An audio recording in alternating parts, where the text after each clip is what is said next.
யார் சூர்யா அந்த சுப்புலட்சுமி?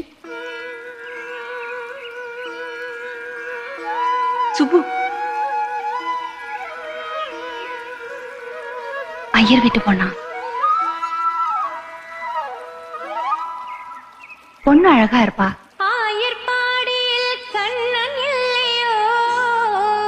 நல்லா பாடுவா. அந்த பொண்ணுக்கு சூர்யானா உயிரு.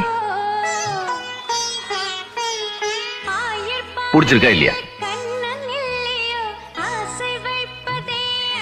சொல்லுங்க.